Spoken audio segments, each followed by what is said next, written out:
नमस्कार. आज शनिवार, काहींना सुट्टी तर काही जण ऑफिसमध्ये काम करत असतील. संडे स्पेशल काय प्लॅन करावा यासाठी इंस्टाग्राम चालत असतील. तर उद्याच्या संडेसाठी आजच तयारी केलेल्या सगळ्यांना हॅपी वीकेंड बरं का. आजच्या पेपरमधल्या काही चांगल्या बातम्या घेऊन मी आले आहे आपल्या आजचा पॉझिटिव्ह डोस या सेगमेंटमध्ये.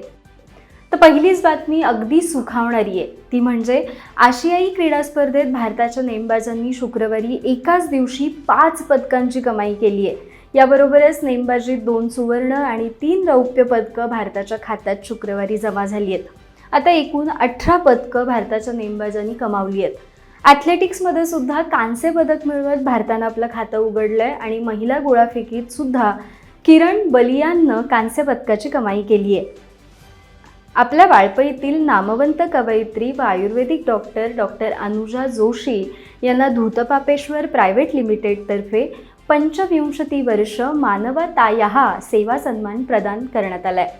1996 त्यांनी वाळपईतल्या सावरसे या गावातून प्रॅक्टिसला सुरुवात केली होती. त्यानंतर त्यांनी वाळपईला दवाखाना सुरू केला. पंचकर्म, गर्भसंस्कार, सुवर्णप्राशन, आरोग्य मेळावे असे अनेक कार्यक्रम त्या घेत असतात.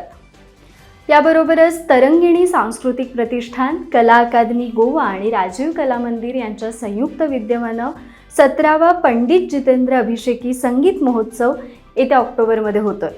7 आणि 8 ऑक्टोबर रोजी हा महोत्सव फोंडा येथील राजीव कला मंदिरमध्ये आयोजित करण्यात आलाय.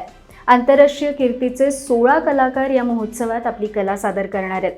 शुभा मुद्गल, सावनी शेंडे, रोकोनी गुप्ता, जयतीर्थ मेवुंडी, विनोद डिग्रजकर यांचं गायन या महोत्सवात होणार आहे.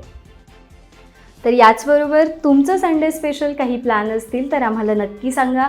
आमचं दैनिक गोमंतक TV हे यूट्यूब चॅनेल नक्की सबस्क्राईब करा आणि सगळ्यात महत्त्वाचं पॉझिटिव्ह व्हा, पॉझिटिव्ह राहा.